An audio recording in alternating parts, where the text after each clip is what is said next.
Welcome to another episode of Game Boy Roulette, where we take a look at randomly chosen games from the Game Boy library. WWF War Zone. Shoot, and I just put my wrestling boots away. Man, there were way more wrestling video games on the Game Boy than I thought. Not only have we gone through several old WWF and WCW games, but we've also gotten a handful of games not associated with any major company. It's weird, I've been a huge wrestling fan for basically my whole life, and I've been a huge Game Boy fan for basically the same period of time, and yet I can only think of one wrestling game for the handhelds that I actually owned, WWF Attitude for the Game Boy Color. And it's not like that game was good, it was just really easy to play. So getting a chance to discover all these wrestling games has been fun, although let's be honest, most of them have been trash. But on to WWF War Zone, the developer was Crawfish Interactive. Crawfish were a developer who exclusively made handheld titles for the Game Boy line. Their early games were kinda shaky, but later on they made some pretty memorable Game Boy Advance games, such as the surprisingly great port of Street Fighter Alpha 3, or the way better than the movie Ballistic X vs. Sever. They even made some wrestling games, such as, oh hey, I just talked about that game. But it should be noted, WWF War Zone was one of their early titles. In fact, it was their second game ever, and one of only 3 original Game Boy games that they made before moving into more colorful pastures. So this is a good chance to see how this handheld-focused developer got their start. You can't overstate how huge of a star Stone Cold Steve Austin was in the late 90s, so of course he's the focus of the box art. I love how they even put featuring Stone Cold Steve Austin on the front as well. You know, just in case you somehow missed him taking up half of the box art. Who wants to go another round in the ring? Pull up a chair for WWF War Zone. Oh, yeah, it's one of these things where there's tons of idents. Acclaim is a registered trademark of Acclaim. Yeah, I would imagine so. Did you guys know Acclaim worked on this? And wait. Oh, did I get things wrong? Where's Crawfish? There they are. Phew. WWF Championship Match War Zone. Where's the championship match come from? A valiant effort was made with the music. Alright. What? Wait a sec. This seems really familiar. Have I played this before? Who do we have? Shawn Michaels, Kane, Ken Shamrock, Steve Austin, Farouk, Goldust, Triple H, Mankind, Owen Hart, Rocky Maivia. Wow, it's before he was called The Rock. Also, let's take a look at all of those pixels. I mean, let's do Rocky Maivia. First I bark, then I bite. Let's do this. Wait a minute. Oh, what? Okay. This is literally just WWF Attitude. Yep. Same buttons, same moves. So there's gonna be a running punch. Yep. Oh. No, it's not WWF Attitude for Game Boy Color. It's a worse version of it. First off, look at our characters. We look like 2 identical balding men. Second, those bars at the bottom are confusing. Third, WWF Attitude would actually show who was in control of each lockup. This game does not. So you just get to mash buttons. Oh, so what you're telling me is this is a worse version of a game that already wasn't very good. It is certainly not as terrible as other games I've played. Other wrestling games, anyway. Okay, this is bothering. I might change characters, because I literally cannot tell these 2 apart.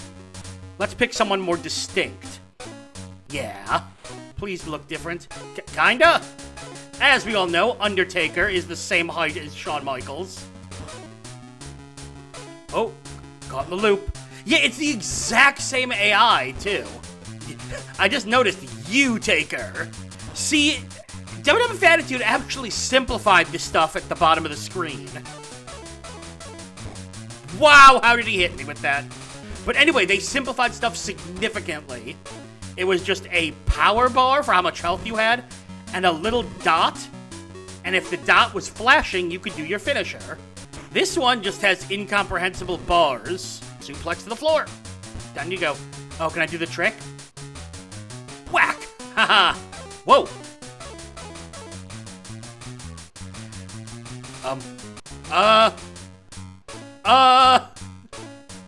I broke the game. Shawn won't leave me alone. No, I can't hit him. We have become one. All I'm saying is having to reset a game twice in less than 6 minutes, not a good sign. Are the cage matches still as easy to win? Kane is wearing the same outfit as Mankind. Yeah, this is just WWF Attitude, but lazier. And that game was pretty lazy, too. So it's just a worse version of an already not very good game. Excellent. In fact, if anything, this is making me not like WWF Attitude as much. Because it just took this game and didn't even improve on it that much. Alright, suplex. So I think the power bar at the bottom might be how you get your special move? But I genuinely cannot tell, because the game is not good at explaining anything. I don't know what I was expecting, but certainly not just the same game, but worse. Oh, okay, so we just hit his finisher. Get up. Winner. Wow. Thrilling. Yeah, I'm just already bored out of my mind. I mean, at least, I will say this, at least there's some speed to the game. You can move around at a decent clip. You can kind of hit moves. The moves are just mash a button in a direction and you hit it. But yeah, just as a game, it's kind of underwhelming. Like, even putting aside that I've essentially played this game before, but the better version. Even putting that aside, it's just not very good. Oh, I missed a splash. In a vacuum, it's eh. Like, it says a lot about the quality of wrestling games on the Game Boy that this is still one of the better ones. But most of them are just really bad. Off the ropes and punches me in the face. Is there even a way to pin? Select, isn't it? Yes. 1 count, good. It's just another bland wrestling game that, in greater context, is not only bad, but also makes a game that I used to play a lot more of look worse by comparison, because now I know it was just copying this game's notes. Admittedly better, but still. Oh, there's not even a win screen. Yeah, if you want this game, just play WWF Attitude. But also, maybe just don't play WWF Attitude either. Ladies and gentlemen, presenting the WWF Attitude Early Access Beta. I try to look at every game on Game Boy Roulette in a vacuum, but in this case it's going to be hard to, given how many hours I put into the game that would come after it. WWF War Zone was clearly one of those games that walked so that WWF Attitude could run. Well, kinda, but we'll get into that in a bit. The game had slightly worse graphics, slightly worse gameplay, slightly worse controls, slightly worse UI, just one step back from WWF Attitude across the board. Not an absolutely awful experience, it still reached a general level of playability that put it above some of the other wrestling games we've looked at, but it really was just the early version of a game that would come later.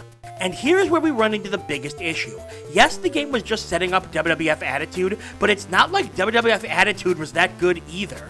Both games have massively simplified and limited gameplay, with very few differences between wrestlers other than looks and finishers. Both games had matches that dragged on and felt like boring slogs rather than fun wrestling clashes. And both games had a huge lack of features, only standard arcade towers and a very, very small variety of match types, including an awful cage match. So yes, this game was just a small step back from WWF Attitude, but when that small step back is coming from a pretty meh experience all around, it means we end up with a generally negative game.